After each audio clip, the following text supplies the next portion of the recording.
Hello again. My name is Masaki Tanzawa. I'm a licensed property management manager in Japan. I have enough knowledge about the Japanese property transaction and investment. And also I have good partners for the Japan Business Manager Visa. So I'd like to provide you with useful information about Japan property investment and the Business Manager Visa, featuring the latest news and topics. Okay, let's get started. Today, take a look closer about the second-hand condos market.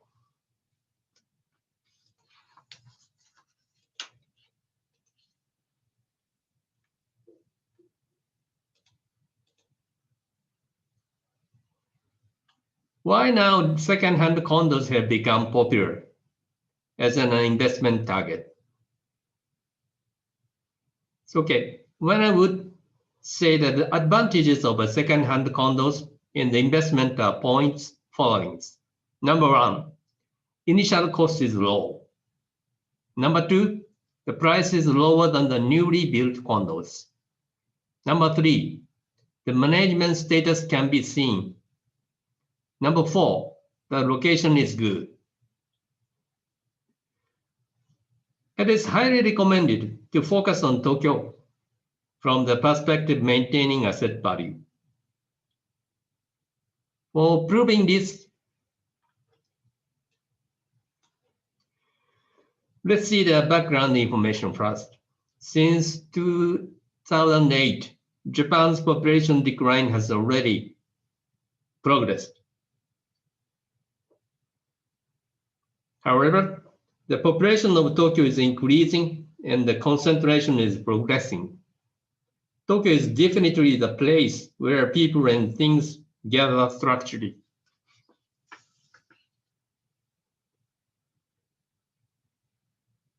A percentage of the entire country's population is the second largest in the world. And also, there are about 3,800 listed companies in Japan, more than half of which are headquartered in Tokyo. So this naturally causes population concentration in the past and in the future.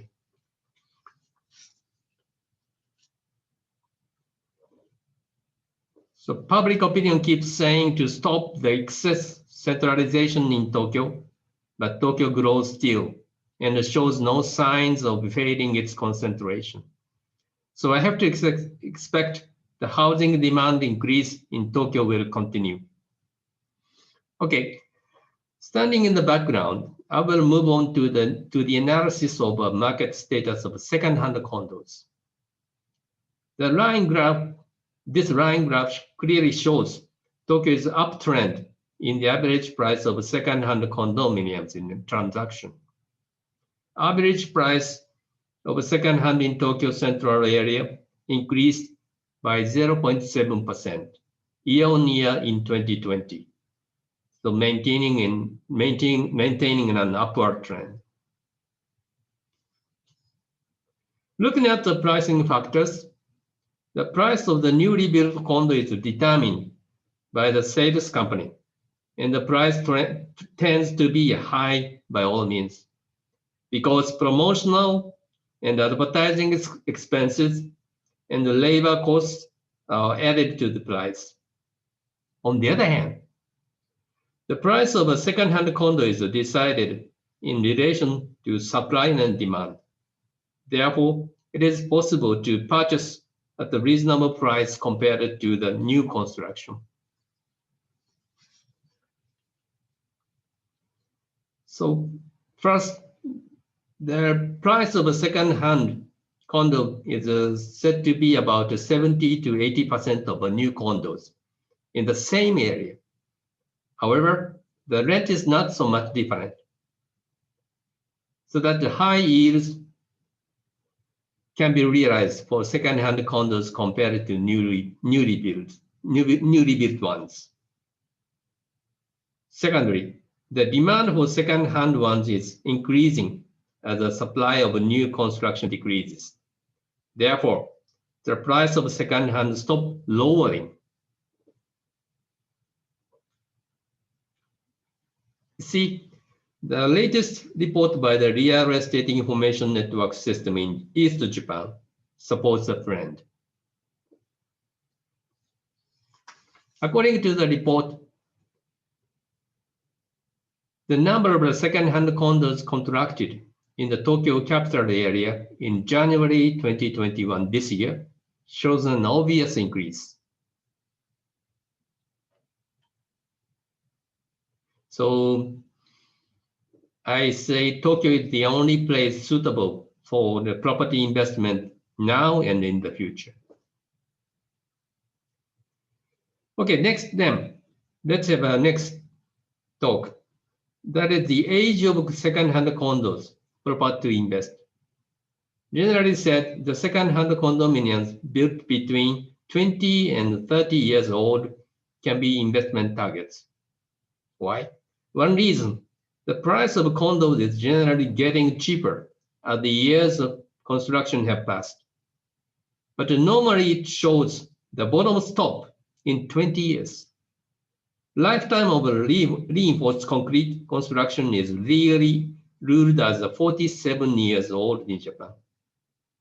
But it is, however, only for tax purposes. I would see its service life will be more than 60 years onward if built in the new earthquake resistance standards. Buildings in Japan are well constructed and robust, as Japan is an earthquake country. So I advise that 20 to 30 years old condos are still well worth the investment if they satisfy certain conditions.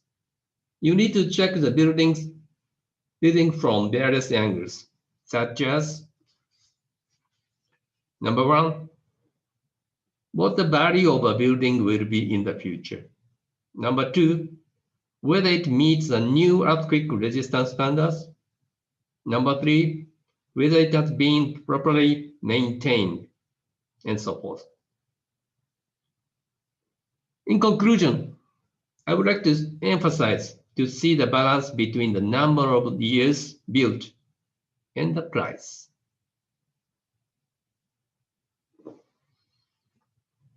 Well, next I will show you the purchasing process of a property in Japan as a rule.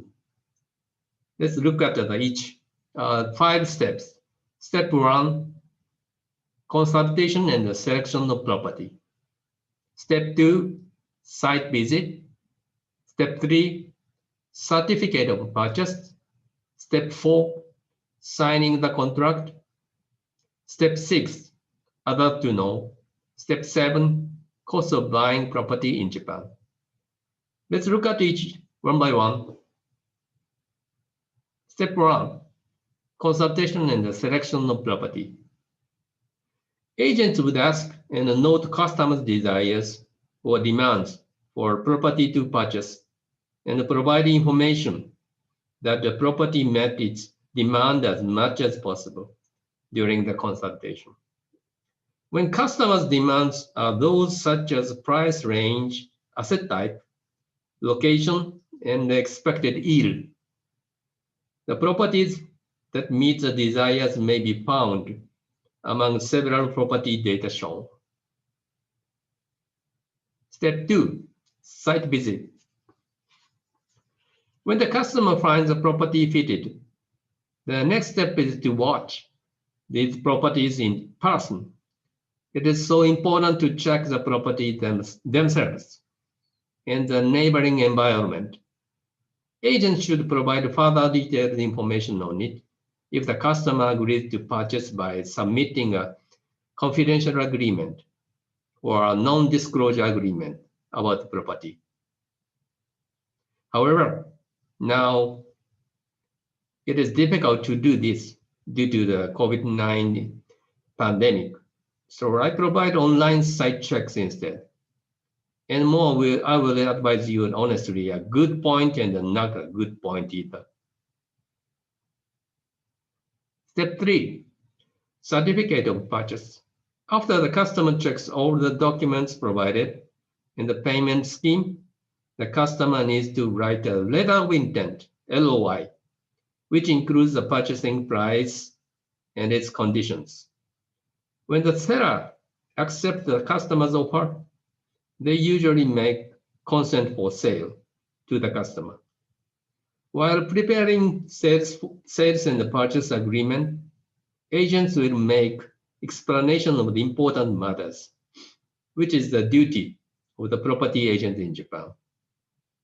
This will include the property's registered information, regulations by the city planning law, and the building standard law, information regarding cancellation of the agreement, and other related matters. Certainly, and I will help you to understand and agree with this. Step 4, signing the contract. Once both seller and the buyer have agreed to the transaction conditions, the buyer and the seller will sign a sales contract, including the agreed details. When it is signed, the buyer must pay a deposit, normally 5 to 10%, and the agent must be paid a brokerage fee, and a revenue stamp fee must be paid. Step 5, property handover. Paying the balance, purchase price minus down payment, deposit, and the registration procedures by judicial scrivener must be carried out at the same timing. In the time of delivery of the property, normally the seller, buyer, and other related persons meet together. In case customer himself does not reside in Japan, outside Japan, I can be there on behalf of you, even sign on behalf of the consent. Step 6, other things to know. So let me show you the documents required when signing contracts. Number 1, seal or signature. Number 2, passport. Number 3, affidavit, statutory declaration. Step 7, cost of buying property in Japan. 1, property acquisition tax.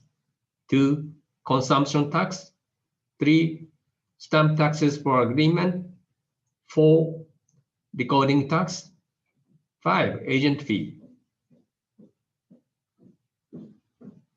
Okay, those are the 7 steps to finish the purchase agreement. So I will continue to deliver you this kind of webinar about Japanese property, focusing on investment targets or Tokyo Central area, and additionally the business manager visa. Please come to me if you are interested in Japanese property investment with a business manager visa. This is our contact. Please feel free to ask me. So thank you for watching. See you soon. Bye.